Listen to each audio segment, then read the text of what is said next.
When the United States passed the Inflation Reduction Act almost 2 years ago now, I think it's fair to say the global clean energy dynamic changed, and the United States was propelled really front and centre of clean energy supply chains, investment and talent attraction, really with a big focus globally.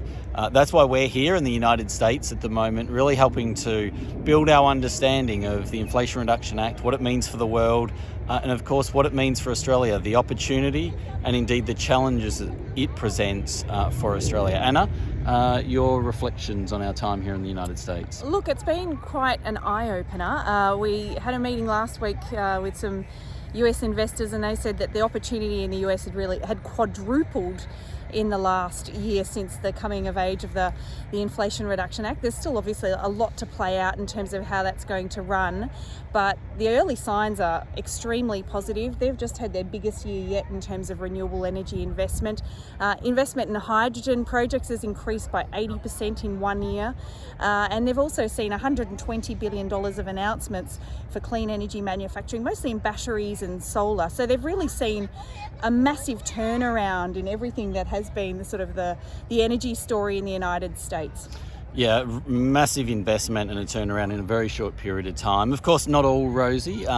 Certainly challenges that are pretty familiar to us in Australia are permitting, the grid, and then some of the more technical and detailed parts of the Inflation Reduction Act, the rules and the regulations still playing through and creating a little bit of uncertainty. But on the whole, a massive shot in the arm for the clean energy sector here in the United States. And it's really clear to us, I think, in these conversations that we've had over the last week with government officials and others, that the US and Australia are really seeing this as an opportunity to really strengthen our partnership. It's becoming the third pillar of the relationship between Australia and the United States. There's trade, defence, and clean energy and climate is really the third conversation in the room as part of all of those discussions.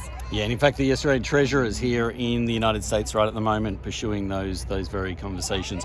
All of this of course has some pretty significant implications for the upcoming federal budget, expected in early May obviously, and then an Australian election later this year or more likely early next year. So things to really watch and see how the Australian government continues to respond to the Inflation Reduction Act and put clean energy at the front and centre of our economic future, just as occurred here in the United States.